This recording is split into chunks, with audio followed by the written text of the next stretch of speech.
Wait, these aren't whites. They're Italians.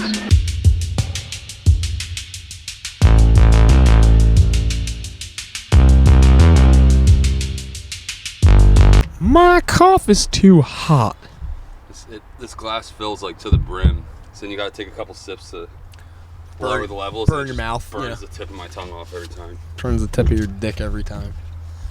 I had one the other day. It burned my tongue for like 3 days. Where like it lowered the quality of my life. Like your tongue just felt weird. Like yeah, I know that feeling.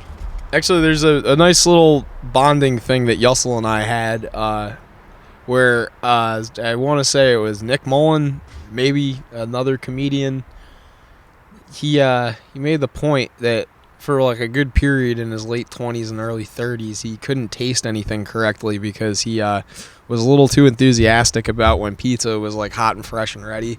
So yeah, everything just tasted like rubber for a while. And I very much sympathize with that. I get it. Most of my meals are consumed over top a garbage can when I'm at work because, yeah, if I have to eat at work for one reason or another, I choose not to eat at work. Most of the time, I'm one of those strange people where I don't like eating when I have to do things because like then it slows me down because like when you eat, you just want to like relax and like digest. But like when I'm at work, even though they're like, oh, it's fuel, it's gonna motivate you.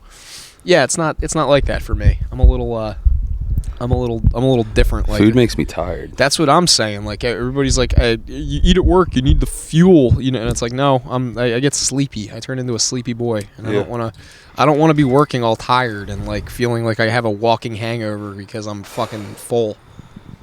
Did you used to take a lunch break doing construction? Barely. I would get like me and Johnny would crush like classic hoagies, and we get back to the job site. Fall asleep. asleep. A fucking nap. Like I would have 5 chicken bites, like the little bag of chicken bites, and a thing of apples, and that was all I needed. And like I drink coffee all fucking day. Pounding coffee. I was drinking Celsius. Now we used to do on Fridays. We call it like Fuck It Fridays, and we would get chimichangas from Rojo's, and that was like ultimate need a nap. Yeah. Just go fucking sit in a shower somewhere and lay down. There was on the movies when we would have like sometimes you have to work Saturdays, but you get like time and a half, so it's usually like worth it. But like on Saturdays, they would really be like, yeah, take like a 2.5 hour lunch break and whatnot, just so you could like really, my company. Yeah, like we didn't get time and a half. We got our normal rate, but cash. So you didn't have to pay taxes. Yeah, that's fucking gay. I'm here for $10 an hour on a fucking Saturday. This was union, so they were like, there's all sorts of dumb shit that you had to like circumvent to get there. But yeah, it was always like you would show up on Saturday, they'd be like, oh, we got pizza, and it wasn't like 2 pizzas for like the crew. It was like they would get you like 10 supreme pizzas, and like 6 of them would go like uneaten, so you just bring pizza home with you. But yeah, you would try and like, and they get beer, they get like fucking Heinekens, and like or like a fucking like a box of like or not a box, what are they fucking, a gallon of margaritas, and like bring those fucking in and just be like, yeah, here, they go back to work in a little bit. It's like, no, we're taking naps. Everybody would just hide in the fucking the carpentry shop, and they would build little beds for themselves or like little like nests. I love that. Fucking, yeah, it was great. Like the art of stealing time from a company or a government agency and like crushing a nap or like, dare I say, even rubbing one out on the job is something glorious about that. Have you ever masturbated at work? For sure. Really? Yeah. Wow.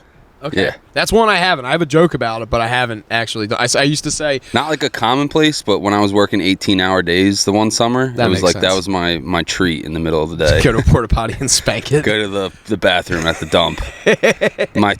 Not my employees, but like I was the driver there. My laborers, we'd all like, we're basically allowed to like crash for like an hour or two in the middle of the day, like between the trash runs, and like they would just be like sleeping in the air conditioning the truck. I'd be like, I gotta go take a dump, and I'd fucking splash one out, and then I'd fucking lay down on the bathroom floor and take a little nap.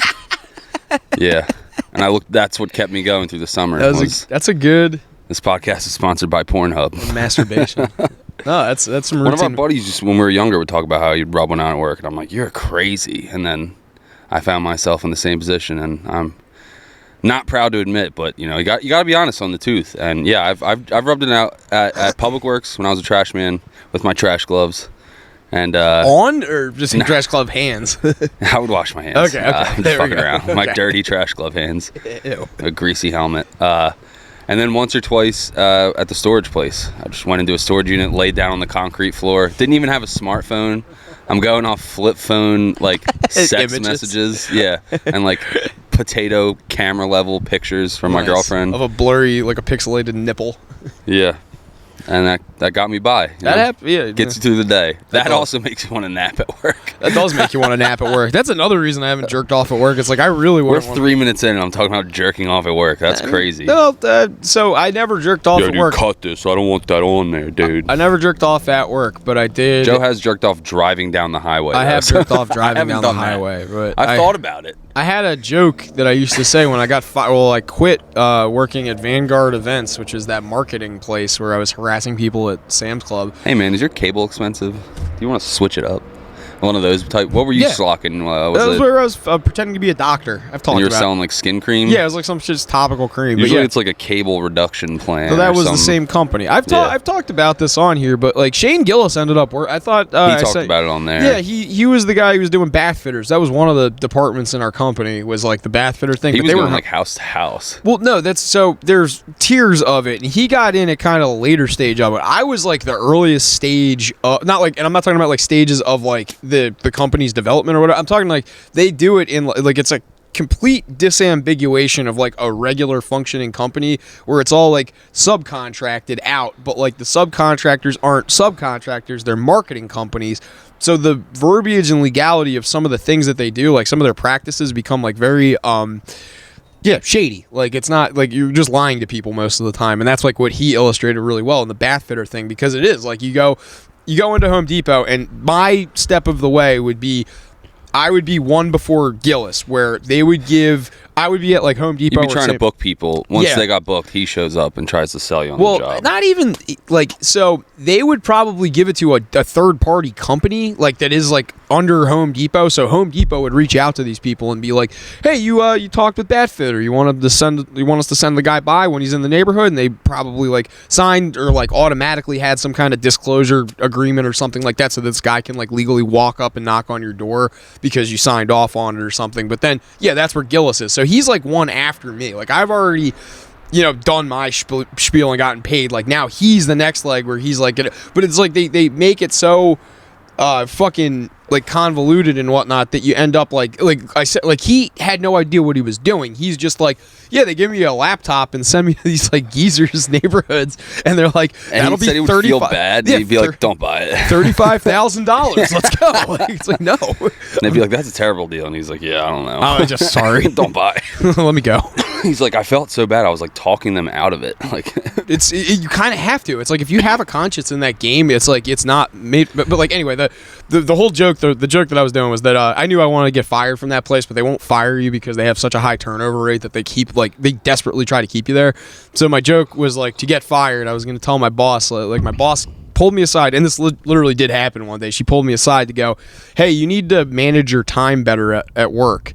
And that just didn't sit right with me because I was always there and doing what they said. So I was like, you go fuck yourself. But like, I just thought about it and I was like, I should go back in there and like, you can solicit like formal, like on the book meetings with them. And I would like solicit an on the book meeting and then go, I really took to heart what you were saying about me managing my time better. So, I started jerking off on the car ride into work to save some time. And you're right. Like, I saved 10, 15 minutes saved every so morning. much time since they fired me. I got so much free time that I didn't realize I would have. Did you tell her that for real? No, I didn't. I just walked in there and said, like, I was in my you're supposed to wear like Is this one of your stand-up bits you're planning? Well, not even a stand-up bit. I just I thought it would be funny to do that. But I mean, you can make it into a joke. But no, more than Hollywood, steal that one. Yeah, more than anything, I just wanted to go in there and say something like abhorrent to this lady because like I told her to her face that like, you're preying on Mexicans and Asian people, and she's like, we don't really. We're just not going to talk about that. I was like, no, let's talk. That's my job. So they were going after people with like a language barrier. Yeah, to be like, agree to this. Yeah, the deliberate. And their default response is a smile and nod. So it's like, you ever say what's up to a Mexican at Wawa? It's like, see? Yeah, it's a good time. Smile, yeah, like they're hamburger. They're the best. I love the lads, but like they're fantastic. That is like you're preying on them because they're just gonna fucking smile and nod at you, and like you're just gonna be like, yeah, he's saying yes. So that's like why it hit so hard with me when Shane was like, like you said, like I couldn't do this. Like I would just tell people like, don't do this, because I'm like at the same time I'm like, you don't know what I'm putting in your bag, and you're just gonna go get rung up thinking I gave you something free, and then it's either gonna sit up there and I get in trouble, or you're gonna buy it and not have the $60 to make it happen, and then I'm gonna feel fucking horrible because Miguel isn't gonna get Escuela supplies. He's got no papel. They probably just wouldn't pay for it. That's They'd it. be Well, like, dude, I thought this was free. They do. They leave them up there, and then I get yelled at because it's like, well, there's 9 that were left up here, Joe. How many did you give away? And I was like, well, 10. And they're like, you only sold 1. I'm like, hey, you're I making got me 10 out. I can't follow them to the fucking register. You're making and make sure they put these in Chinese people's shopping carts, and then I watch them go around the corner and put them somewhere else. just put it on a shelf. That's just it. It's like your business model is fucked. I work in grocery stores a lot, and I hate when I see like random shit on a random shelf, and like especially when it's like I don't even work at ShopRite, but like it still bothers me. You'll just see like a pack of sausage like next to the wheat thins, and you're like, dude, like you couldn't. This is a cold item. You couldn't even put this in a fridge. Like I walk back across the store to put shit back because like I'm there 10 times a day. I don't want to like bother. I don't want to like seem like a nuisance to the people that work there. But even when I'm not working, like I put shit back if I don't want it. Like I don't just like people just. Oh, Cheetos, here, put this in the fucking paper plate aisle. Like, we don't want the, like, that's a scumbag move. It is a very that's scummy like move. Almost akin to, like, leaving your cart in a random fucking It's like leaving spot. your kid in a fucking random stranger shopping cool. cart. I remember the water this time, babe, but I left Vincent in the fucking cart corral. He's mangled in the cart corral, just stuck in there. Trying to... It's along the lines of this predatory business. Something came up in my algorithm on shorts or reels or something like that. And it was some guy who does this job where I thought he was just goofing on like geezers, where he's just going up to like old people and being like, are your bills high? And they're like, yeah. And he's like, do you want me to lower them? And the end of the game is he's selling solar. He's going to be like, oh, is your electric bill higher than you want? I'm going to lower your electric bill. And he's like very... broad, like I don't know if broad's the word, but he's like very like aggressive in his sales. He's like, can I come in? Like, but he records himself doing it. His channel's like Mr. Lower Your Bill or something. Is like it that. knocking on people's like soliciting? He just goes up to random people in public, and he does knock on doors too. And it's like an old guy, and he's just like every time it's just an old guy, and he's like, hey, your bill's high, and the old guy's like, well, what's it to you? No, they're usually like, you could tell they're like a lonely geese where they're like, they just want to talk to someone. So they're like, yeah, I guess my bills are high, young man. And he's like, well, I'm going to lower them. And they're like, what? And he's like, I'm going to lower your bills. Can I come inside? And he like gets inside of these people's houses. Like, he's not like robbing them or hurting them, but it's just like predatory ass fucking salesmanship where it's just like, yeah. And even if he only gets 10% of them to bite, like, it's just like, I don't even know if solar's necessarily a bad thing. I know people love it, people hate it. I don't really have much of an opinion either way, but I don't care for when people come knocking on the fucking door trying to sell me shit. Like, dude, fuck off. Like, yeah, that's a very... I got a kid sleeping. Well, okay, so the thing about that specific style of, like, solicitation thing is that it used to be, like, you would never do that. Like, door-to-door salesman, there was, like, a window where, like, in the 50s, 60s, and, like, early 70s, it was that big was, like, at one prevalent. point. But, like, yeah, now, like, it's pretty much just, like, people doing it for YouTube. It's antiquated.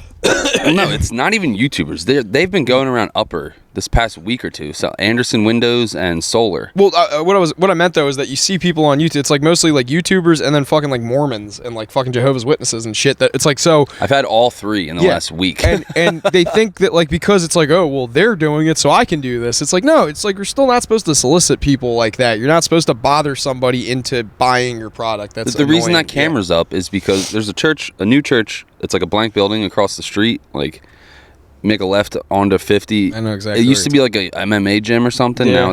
Now it's a church. I didn't know what it was. It's the old Knights of Columbus, actually.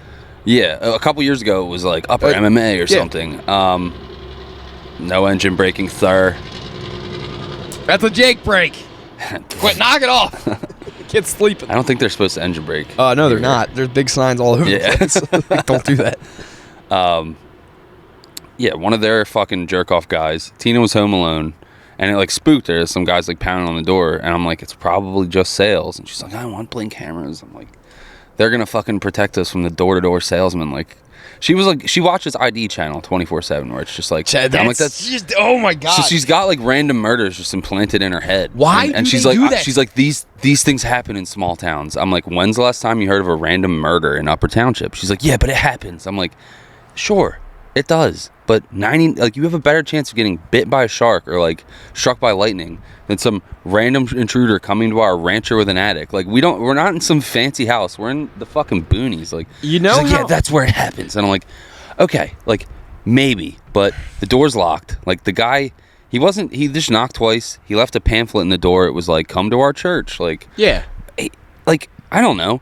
I hate it, but, like, I can't knock the hustle. Like, there is some, like, you know what I mean? Like, it's like, I don't know. Like, so what's your opinion? Should it be like people in the upper group were bitching about it this week, and they're like, there should be an ordinance against this, and I'm like, it's annoying, but like, people in the upper group can go fuck themselves because they're fucking gay. You guys are all annoying. You're a bunch of fucking hens, and I get to see you in public, and you won't say shit to my face. And here, there's actually like a completely unrelated thing, but I had like some old guy flip out on me. Guy flipped out on me the other day because Cheyenne barked at him. It wasn't because Cheyenne was barking at him. There was a kid at the skate park that, like, you know, I park by the hockey rink. You park in that little parking lot right there. For your visual explanation, it's a big circuit that in the center is like where like the parking and the hockey rink starts. So the circuit's like the outside. You walk your dogs around that. I park in the parking lot kind of in the middle. Bike path, I'm pretty sure. It's a bike walking. But you walk 1.3 miles. You walk past the skate park and the hockey rink and then get to the circuit. So I park at the fucking parking lot. I'm walking past the skate park.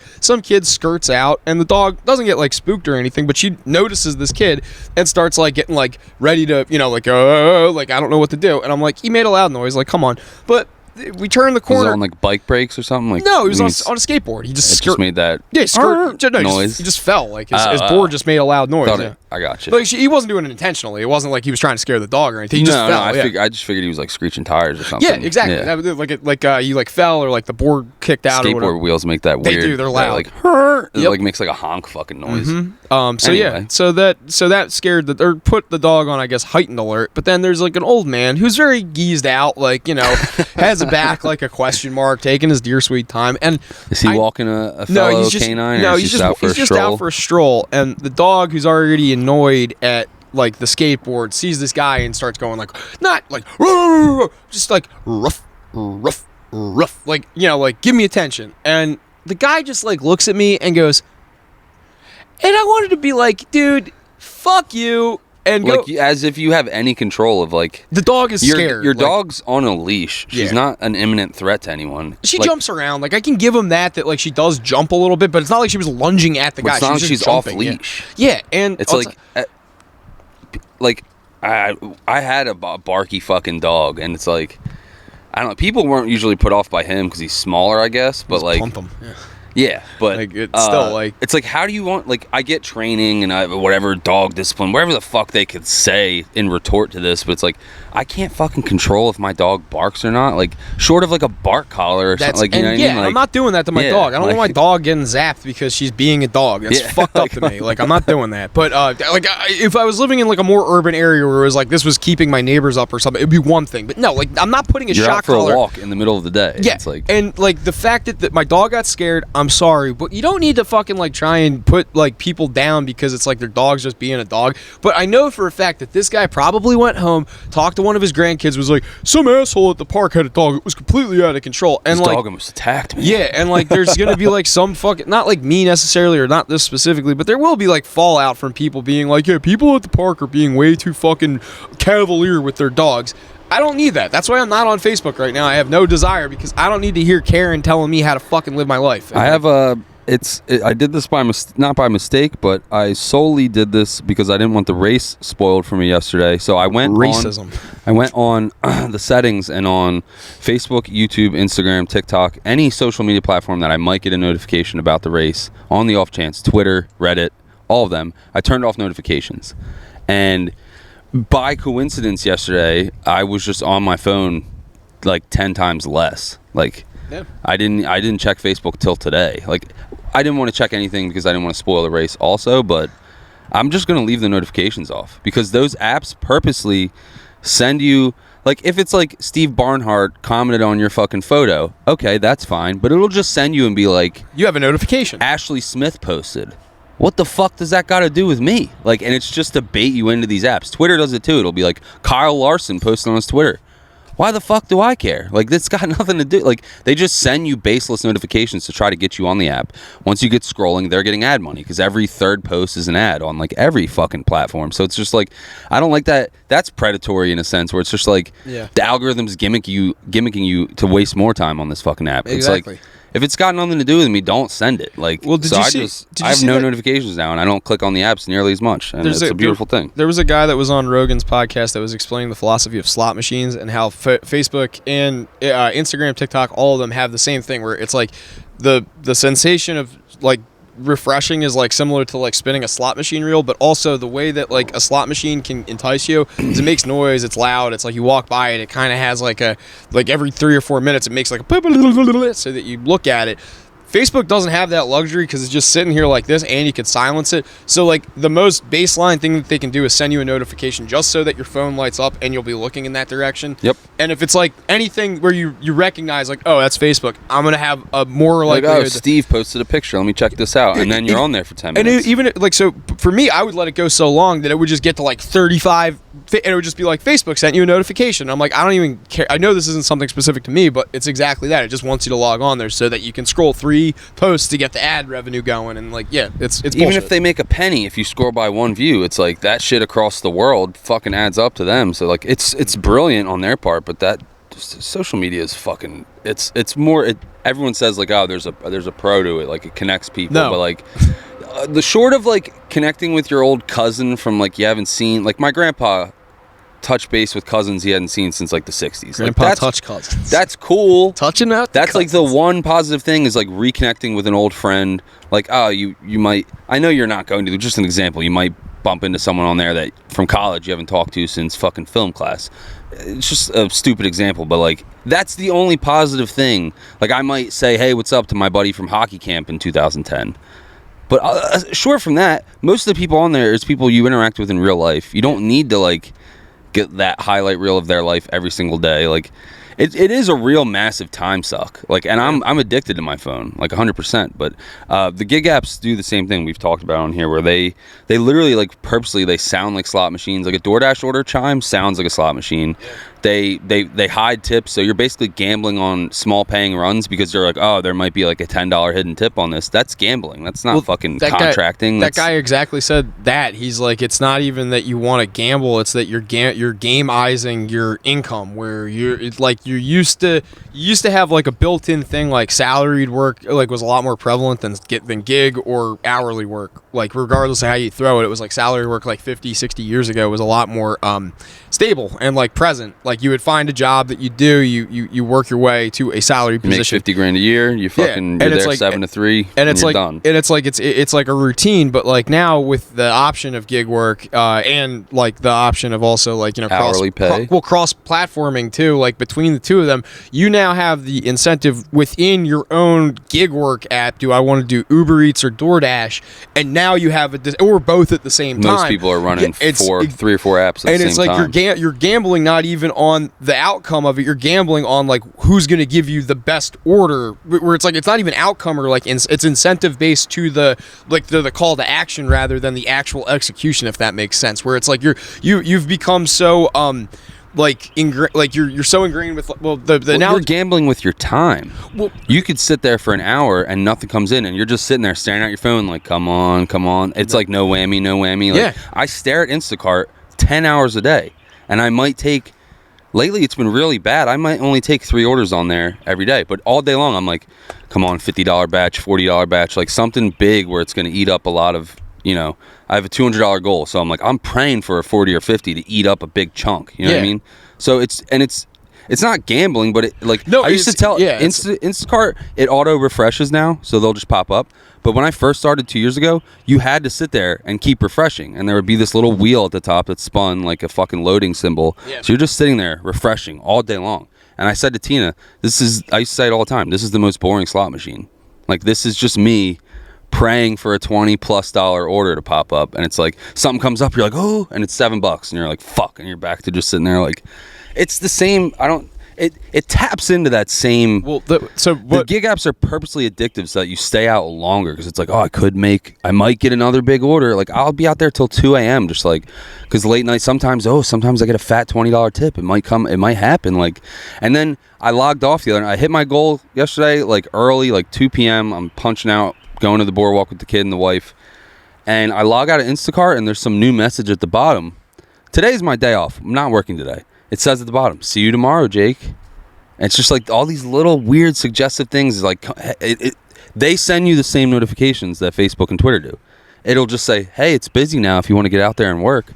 Instacart, Uber, they all do it. Like, oh, surge pricing right now. There's peak pay. Like they all have like this predatory shit. Like, yeah, those are different. They're just, I don't know. Well, okay. They're just, wait. The more people out working, the more money like they make because the more orders get facilitated, and they're just taking a cut from everyone. I want you to pause real quick though, because you mentioned something right there about you're gambling with your time, but you're gambling with. So they were able to do studies on the same guy on Rogan, saying that they did studies on pigeons, where it's like you get messenger pigeons and you make them incentivized to like bring certain cargo here, you get X prize or reward, and then you bring certain cargo here, and then like when they're guided to do it, they get. The reward doesn't affect them neurologically because they're just like, it's just very baseline, like do a job, receive a prize, do a job, receive a prize. When they randomize the prizes? Well, no, when they give them the option of they let them make the decision of like, you know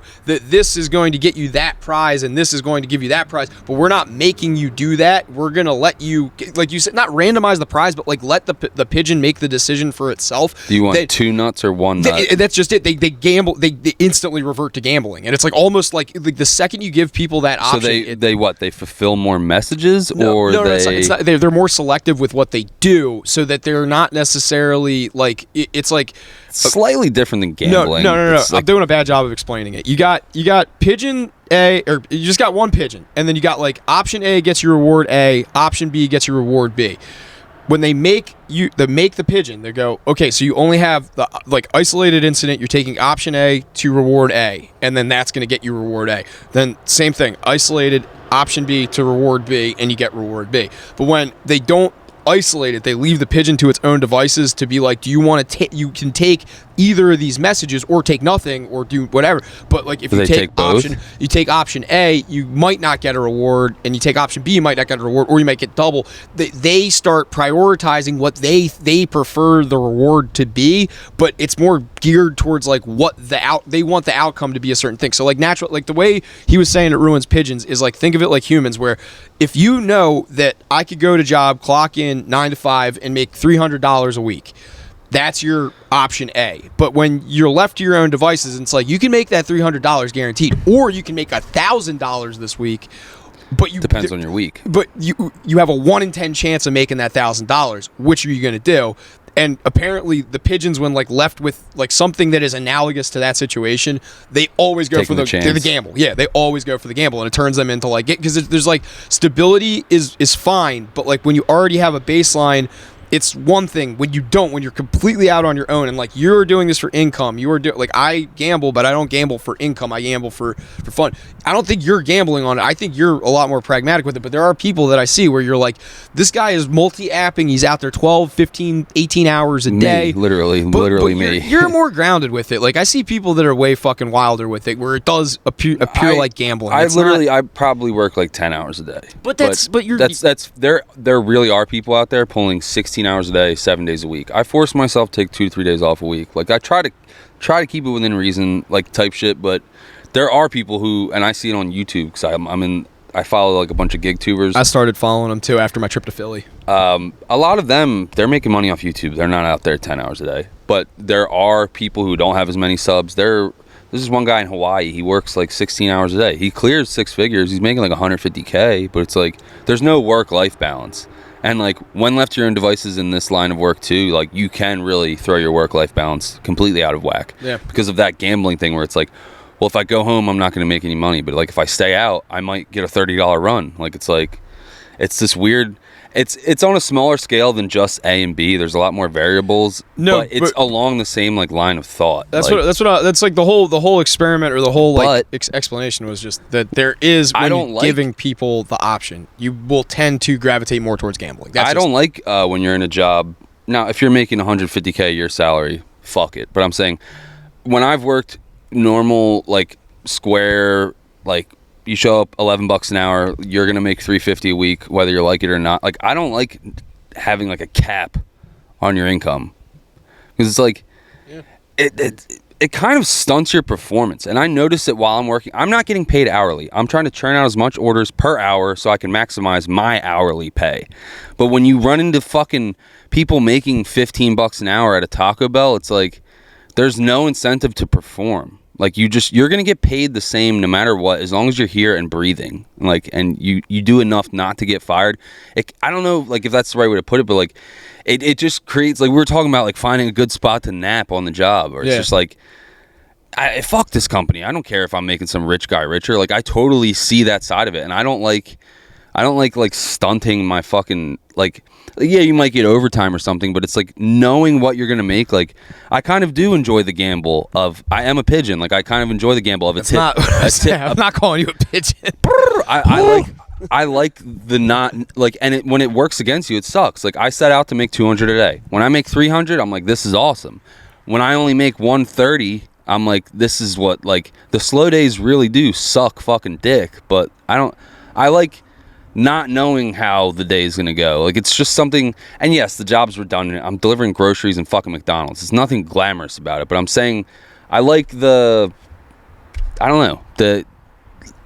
you get in like this grind of a regular 9 to 5, like you basically know what's going to happen every single day. Like, right. Yeah. And like the servers at your job, to them, they're like, oh, I hope we do well tonight. I hope I get a lot of money. I hope you guys all die. Yeah. But like you're like, I hope it's slow. I'm still making 15 an hour no matter the fuck what. Where it's just, I don't know. There's two different sides of the ball. There's something to be said for stability, but there is a pro to like, if you perform well, you might make more type. Like, I don't know. Well, performance bonus and there's performance incentives for stable jobs too. But yeah, that's not. I get what you're saying. Not perform well, I get what you're saying. If you luck out, you might. Fucking, you know what I mean? No, I totally get what you mean, because like we have the occasional person that like we get like tip the cook. No, not even like that, because I don't take tips. I actually was telling someone today that I've never taken a tip, especially like I will take them, but then immediately give them to either Yussel or put them in the tip jar for the waitresses, because I thought tipping was like one thing, and then someone broke it down for me, and I will never work in a tip-based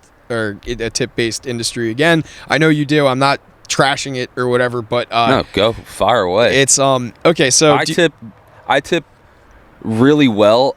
And I over tip now that I work a tip job. Yeah. But there's something weird about like people. A lot of people make a complete living off just like the generosity of others. And like, yes, it's a flawed system, but this argument comes up a lot in the gig work forums and all that, where people are just like, I shouldn't have to tip my driver. It's just like, well, you live in America, so it's like, well, in Europe they don't. It's like, well, you live in America, so it's like, but what's your like? Do you tip? Yeah, if you get takeout, do you throw them a couple bucks at the counter? All right, here's where. All right, it's a complex issue, and it's like one of those ones where you're not going to solve it. This is something that you are not going to resolve, no matter what. I'll do it short and sweet. Tipping culture is fucking retarded. I beg to differ. But the companies should pay more, but they don't. So it's like, throw your fuel attendant $1, throw the takeout person $2. I know all they did was spin around, but like shit like that, where it's just like, throw your waitress 20%, like. Yeah, that's like I said, the parameters of this are fucking weird, and it's something that you're never going to get everybody unanimously to agree on, because we have a system here that is performative that nowhere else in the world do you have in the same facet. Like where you get dog shit service over there. No, you don't. In Europe? Apparently in Europe they're like slower. Fuck no. That's what I've heard. The only complaint is that you don't get ice with your drinks, and that's like a very American thing. They deliberately don't give Americans ice because I forget which country it was, like France or England or someone was talking about, where they're like the servers were like, it's one of those countries where it's like they went out to eat and it was like real lackadaisical. Like, well, yeah, they're not the same. But it might not be Europe as a whole. My guess would be Spain, because Spain is notoriously like they take their own like Spain, Portugal take their own time. It might have been Gillis talking about, because like they make like a whole production out of you going to get like coffee in the morning. It's like a 3-hour ordeal because you have the siesta built in. So they're like, oh, your morning is like 8 o'clock to like 1 in the afternoon, and then it's like you don't eat lunch. You remember learning about their schedule when you were in like third grade Spanish class, and I would be like, what, fat lunch then a nap? That rules, dude. Brenna told me that's like the toddler schedule for everyone. Brenna told me that they are so staunch on their siestas in Spain that if you go to like Barcelona, like a major metropolitan city, and it's like nap time, dude. We're napping out. It's like Times Square emptying out, and you can stand out there and go, hello, like it's the fucking like you're in the fucking apocalypse. What's the set nap time? It's like 12 to 2. It's like just like in the middle of the afternoon, because like what it is, it derives from it being hot. Like it's so fucking hot you can't be outside. It's like you can't work rather outside, but it comes from like back. I'm sure it's still pretty hot at 3. Yeah, like back in the day, like what it was is like all the laborers would take off and then they would go home to their wives, and it was like supposed to be like you get a lunch break or whatever and you go home, but then they just sleep because it's too fucking hot. But what can be done at 5 p.m. can also be done at 8 p.m. So they're like, just move it 3 hours, like, you know, and it makes more sense. And like that's how I kind of do that. But it's later in the day where it's like I work like 10:30 to like 5, get the kid, and then I chill from like 5 to 8. Once he's in bed, I go back and work for another 3 hours. Like you said, what's done at 5 could be done at 8. Like that's kind of what I do. Yeah, exactly. I just don't nap at all. I go from working to taking care of the kid. Me and Tina, we get them ready for bed, the bath, the whole 9. So it's like, I wish there was a built-in nap for me somewhere in there. Eat dinner and just pass out. How do we go about? How do we get onto the dining thing? You know, the European. Like the European thing is weird.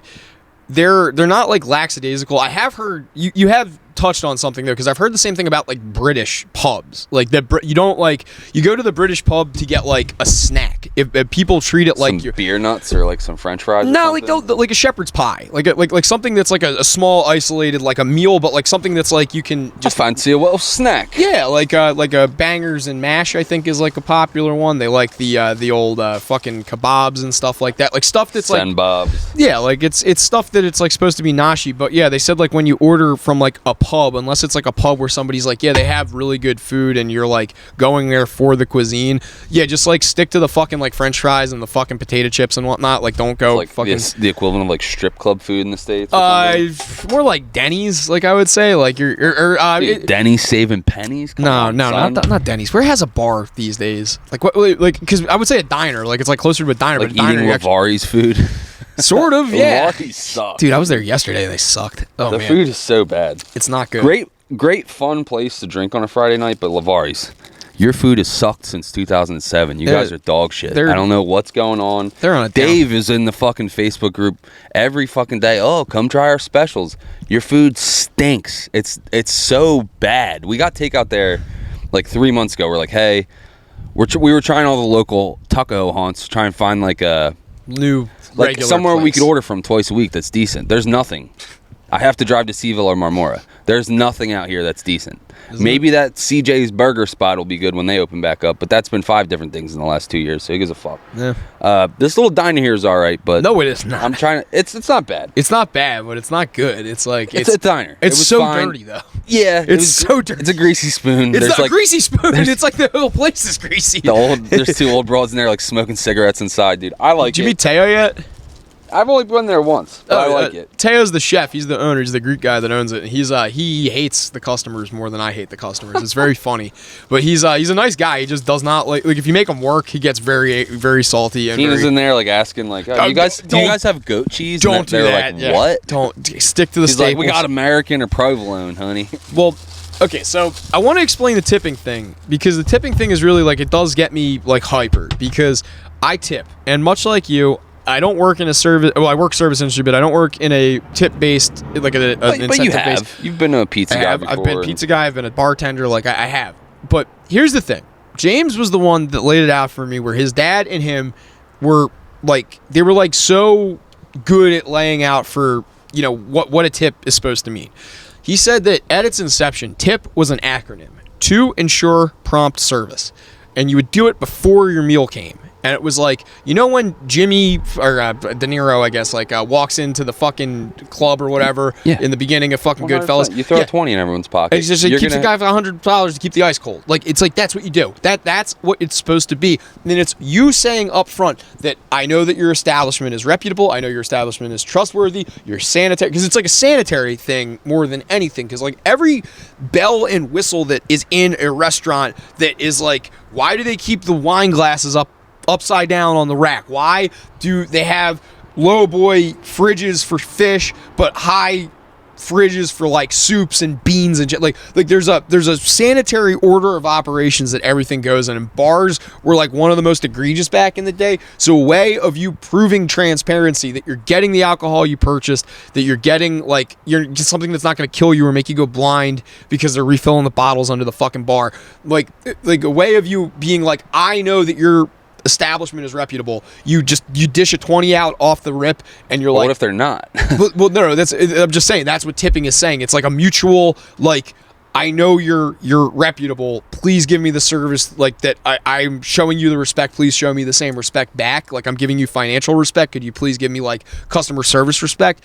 And that's what the exchange initially was. When it became like a post thing, like when it became like an after the fact thing, was like it's people gambling again. It's the worker gambling with their fucking time and their effort. No, but where the after the fact that when it stopped becoming you doing this up front, that's when it's like all bets are fucking off. It's not you're not ensuring anything. You're basically saying you did a good job, and after the fact, I can still kind of fuck you over for not. But it's not like the server. It's more like the philosophy of tipping in general. It was at one point before the meal or the drinks or whatever. Now it's after the meal, and it's like the only people that really benefited post are the person that is like, that originally was being protected by tipping off the bat, which is backwards. You shouldn't fucking do that. Like, and it's you shouldn't tip off the bat. No, I think you shouldn't tip after. I think you should tip off the bat. You go in there. I think it's way more. It's a fucking like you said, to ensure prompt service. It's a bid for fucking good service. That's just it. And like, people,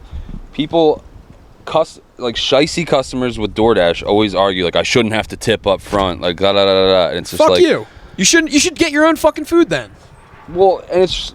Well, they may have had a bad experience with a foreigner who didn't speak the language and didn't put the fucking, the McDonald's on the right porch or some fucking dumb shit. Like, I'm sure a lot of people have had bad experiences using these apps. Yeah. That's fair. But, like, with the delivery thing, it's like you're not tipping, you're bidding. Like, you're...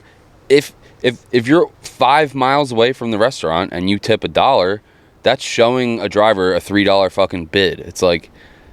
I don't know. It's totally and that's its own issue, but like you should to ensure prompt service. It's like it's the same.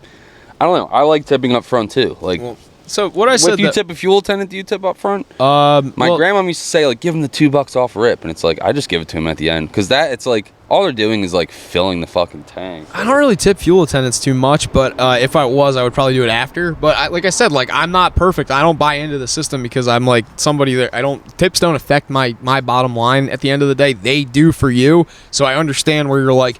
Yeah, like there's probably like an etiquette to like who and where and when I tip. Like the fuel attendant thing I just picked. Most people don't tip fuel attendants, but my grandmom always just throw them $2. So it's just like one of those.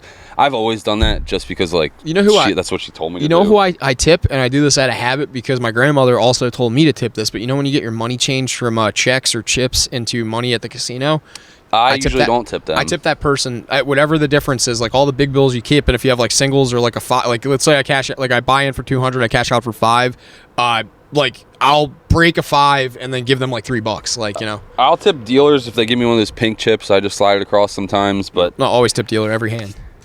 Every hand. You didn't see me throwing the whites to the dealers when we were playing craps? Yeah, that's I don't do that. Fuck that. No.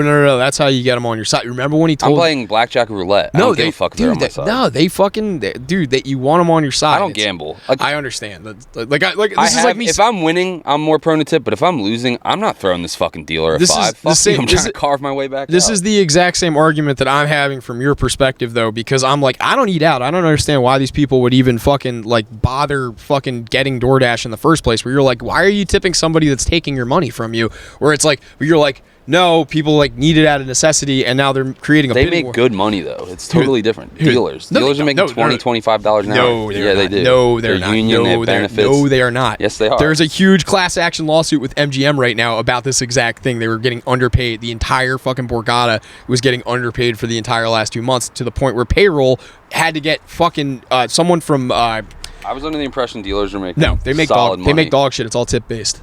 It's a union. Well, it's a union job. You're not wrong about that, and they do make above minimum wage. You're not wrong about that either. But most of them, because they are specifically skilled, like not every single fucking blackjack dealer is obviously going to be like the high roller guy, but like some of them have specific skills where they know that they're liable for up to a certain amount of like a threshold of money. Like if there's $100,000 on the table, you're not putting Gladys out there. You're going to put like the sharpest Korean robot that Ant hates, because they know that that's going to leverage the amount of loss that the casino is going to take. Even though it's already built in, even though they already have this thing, there's still a personality aspect where like if you keep someone in that seat long enough, they will lose that money back. So like, are you going to put someone they like so that they lose with a smile, or are you going to put someone that they don't like so that they're like upset and they break your balls and don't come back? It's just it's like I said, tipping is a fucking stupid thing in its execution here. I'm not opposed to it. It's a flawed system. It's an extremely flawed system, and like I said, my whole hypothesis was you're never going to get anybody to agree on it, because Europeans who modernize cooking are the ones that are like, we do not tip. That is beneath I me. used to get upset. Say I take an order for $12, and I'm thinking, oh cool, the customer probably tipped like $7 or $8 or something, and then I get there and it's $10 base pay and a $2 tip, or it's $12 base pay, $0 tip. It used to bother me. And then now I'm like, well, I don't really give a fuck who paid me. It's like, as long as I got money. DoorDash should come out of their pockets. It shouldn't be all on the customer. Restaurants should pay servers more. Like the burden shouldn't completely. They shouldn't be making $2 an hour. No, they don't make $2 an hour. What do they make now? It depends on the place.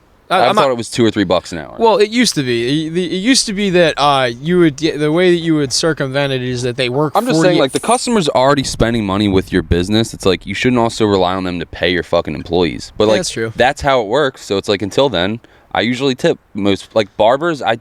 A haircut's $20. I'll throw them an extra 10 or 20, and they're like, "What?" And I'm like, Yeah. I get my haircut once a year. It's not a big deal for me to spend $40. It's like, it makes your fucking week, and like it literally costs me an extra $10, extra $20. Like, doesn't.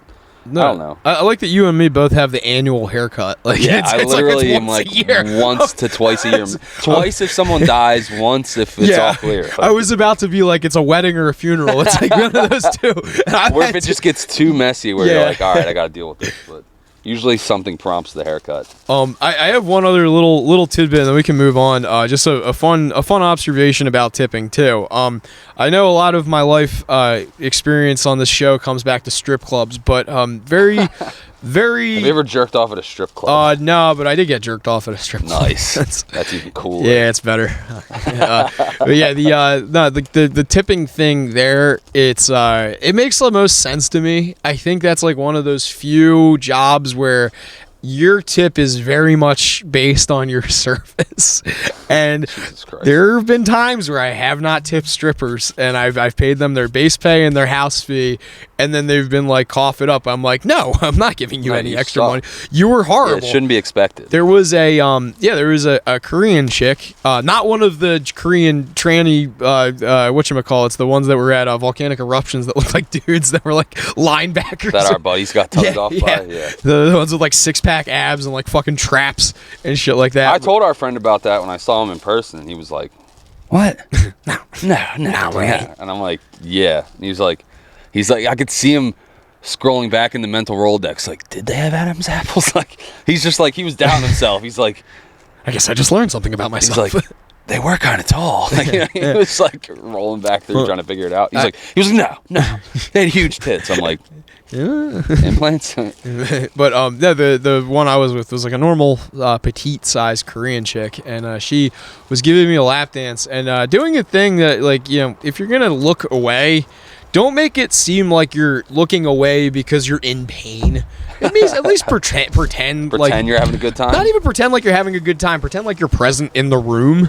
And 9 out of 10 strippers, they're good about that. Like, even when I can tell they're not having like a blast or whatever, they're still at least cordial. Like the last time I went when I was getting my fucking hog checked out, yeah, like the chick, the old Dickmas test. yeah, the chick was very accommodating and like extremely like, I was like, look, I'm just like not gonna lie. Like I told her why I was there, and she's like, yeah, we'll get you all sorted out. We have these all the time. Yeah, and like she was fine, but then this particular chick, it was like she just didn't want to be there, and I'm like, I understand you don't want to be here, like I get it, but like, dude, like you gotta act like you're at least like mentally in the same room as me for what you're doing, and when you just check out that hard, I have no incentive to fucking give you more money, because it's not like, you know, more money would mean like, oh, I like this so much there's a potential I could get another private dancer. I like this so much that I like might want to like buy you a drink. No, I want you to get the fuck away from me right now. So I'm going to pick up my shit in a fucking pile and walk out. And then when you chase me down and say, sir, what about the tip? I'm just gonna go, yeah, I don't do that. That's it. You don't deserve one. Well, no, I don't do that. I don't fucking do that. If you want to fucking get a tip, earn it.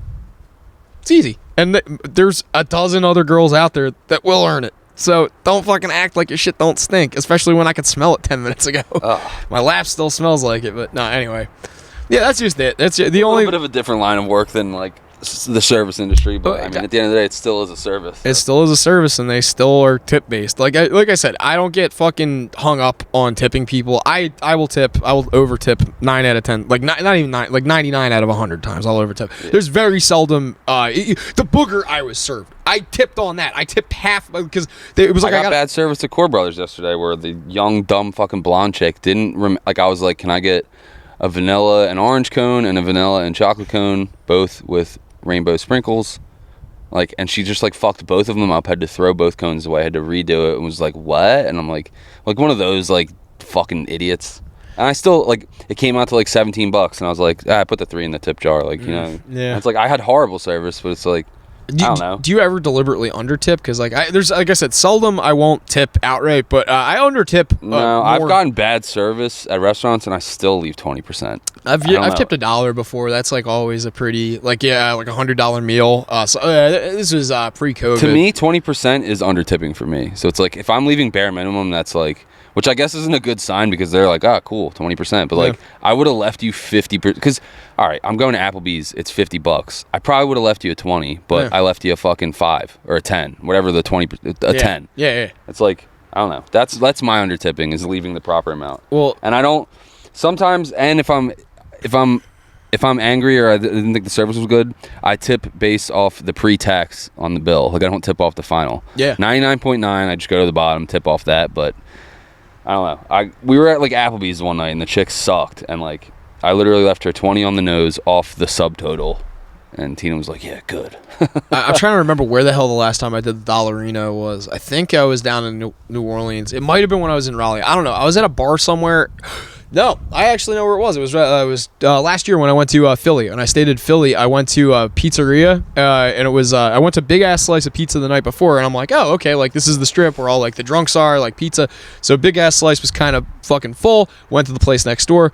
$13 for a regular like cheese slice of pizza, and it wasn't like anything fucking special. Well, that's not a sit down joint, so you don't even have to really tip. No, it was like a fucking like a window next to a bar, and they were like $1. And no, the fucking the thing came out that like $13, and I had cash, so I paid in cash, and then the lady counted out $7 singles, so that I could fucking, because she wanted more than $1. So I just took $1 and put it right in there. And I'm like, no, you're not trying to pull that on me either, where they try and strong arm you into it. $1's fair in that scenario. No, I feel like $1 is like under tipping there. I feel like that, because for a fucking slice of pizza? They still had I threw them a 5 yesterday, and they went nuts at Three Brothers, and our bill was $40. Yeah. And she was like, John, we got a tipper, and they like got our food. It was 2 and short prompt service. They got our food out quick. It was like that Italian lady or whatever, she was. Yeah, there's Greeks. I know. Yeah. Yeah. I thought she was Italian. The old lady. Yeah, they're all Greek. Really? Yeah, they're from they're right across from Tomorrow's World by the train tracks, and she plays it up like she's fucking Italian. No, they're just very severely Greek. Oh. Yeah, they're extremely Greek. Anyway, they used to have the Madonnas on their front lawn, and then they had a lion, and one of the lions fell off, and its head rolled down the street. I remember it being out in the middle of Old Tuckahoe Road. that's them. Yeah, that gaudy ass. Like, yeah, could they not be any Greeker? I don't know. I always pictured it as Italian. Yeah. I don't know much about Greek culture. Oh man, dude! So they invented butt sex. That's yeah, I always was a gonna good say one. they're gay. Yeah, they're very gay. They're staunch on gay. Greeks they collapsed their economy back in like 2018 and haven't recovered from it still. So if you want to move somewhere in Europe and you want to get it on the cheap, Greece, the infrastructure's shot, but you can get like a nice. You take cool Instagram pictures. You can get like a beachfront villa for like 50 grand euro over there because of like how fucked and like the economy's devastated. They can't rebuild anything too. Like there was stuff that was still fucked up from World War II, from what I understand, that they were rebuilding up until like 2018, and then their economy just like the bottom fell out of it, and they were like, we can't even continue to build the new stuff. So like everything is just sitting in disrepair for the most part over there, like public shit, like private shit, like everything. They just don't have the money. But yeah, they're also a very gaudy people, so they like appearances. So a lot of that money, I think, probably was squandered. Yeah, good way to put it. Squandered is a good way. They got chick brain. Yeah, It's shiny. We like it. Basic. Yeah, I actually, assumed, like, I've always heard like the guinea gold, so I just thought it was like an Italian thing. like it looks. I mean, Greek, Italian. Fucking. It's all the tomato, same. No, it's really all the fucking same. Like, there's Western not much. Europe. Turkish too. Turkey's like very. Turks and Greeks hate each other. I don't know much about the Armenians, but you always hear the LA people talk about them. Armenians are like similar to Turks. Armenia was a area or a region that was like an ethno region. Kind of the way like Dagestan is like an ethnic region of like but like it's like got physical borders, but it's like a part of Russia that is ethnically like this, like the specific kind of Muslim or whatever. Yeah. Turks and Armenians, they're like, Armenians were in Turkey, and then their religious beliefs and the Turkish religious beliefs clashed at one point, so they wiped all the Armenians out of Turkey, and it was called the Armenian Genocide. And the Turkish government was like, yeah, that never happened. We didn't do that. So the Armenians are all butthurt. Because, like, even, like I said, like Cenk Uygur, the Young Turks guy, he wouldn't acknowledge the Armenian genocide happened, and he got in some hot water with that a few years ago. Cenk Uygur stinks. He does. He's a fucking asshat. But I thought he was the man when I was, like, 19. He's a silver tongue, I signed up for the Wolf Pack and all that, and I was like, yeah, we got to take money out of politics. And then, like, it literally just became, like, a BuzzFeed level clip show. Yep. Like, it was just like the biggest fucking, like, it became what they were trying not to be. Like, it was just clickbait news. Like, hey, watch our news. Like, I don't know. This is actually what I talked to my grandfather about for my birthday call. He called me when I was on my way to Atlantic City the other day, and we were talking about Red Eye and Greg Gutfeld, and how, like, I used to watch The Daily Show because, like, I think Jon Stewart's funny, but then I was like, I also like the comedians that Gutfeld's friends with, like, as Norton and, like, you know, Florentine and Dave Smith. All those guys would be on Red Eye. And I would watch. You like the show because you're fucking eye. Because I'm part of it. I'm the fucking founding member. It was named after me. Yeah, it's made for me. But yeah, I like the balance of the two of them. And then the Young Turks never really had like a comedic angle, even though like some of them were peripherally tied to comedy. Jimmy Dore was a comic. Yeah, Dore he was the only outright comic. And the one chick did comedy later. Not the Foxy one. I don't know then. There's like the one Foxy chick that Anna Kasparian. Yeah, Kasparian. She's hot, but I don't think she's funny. No. Yeah, she's very deadpan. Yeah. Who's I don't know, the chick that kind of looked like she had like the Ghislaine Maxwell haircut for the longest time. I honestly only remember Chank, Dave Rubin, Jimmy Dore, and Anna. And I remember they'd have other people, but I don't. This was 10 years ago. I don't remember it. We talked about it already. Jimmy Dore's Twitter's pretty funny. Like, apparently he rules. He's apparently a pretty base dude for being like a little bit left leaning. But he's super left. A little bit. Just a little bit. Just a touch. Just a touch. Doesn't acknowledge that Turkey is fucking. This is kind of along the lines of tipping or whatever, but cows, they fall over. What's your opinion on like the automated stuff, like self checkout? They have it all. I don't care for it. They have it in McDonald's now, where it's like you don't. They never have a cashier up there. It's like you pay with a touchscreen. If you want to pay cash, they're annoyed. Yeah. Like you see geezers go in and they're like, the person's annoyed that they have to come ring them out. Yeah. And as they should be, because I'm going to continue doing that because I'm a geezer. I paid for McDonald's with cash yesterday, and the very slow chick in the drive-thru was like very upset that she had to count out 4 nickels because it was 20 cents and didn't have dimes. Yeah, that's where I'm at in life. I think as a whole, it's better that people aren't wasting away doing these stupid tasks that could be done by a machine. I beg to differ. But I don't like when I'm doing self-checkout and then I get accused of stealing when I've never stolen anything from a store. And it's like, then have someone fucking ring me out if you don't fucking trust me. Like, this lady has accused me twice now at ShopRite. And she's like, I only saw you scan one bag. It's like, dude, your machine freaks out if you put anything. ShopRite's bagging area sucks. One, the machine freaks out. But she made me pull out my receipts yesterday when I was doing an order. She's like, I only saw you scan one bag. You have 3.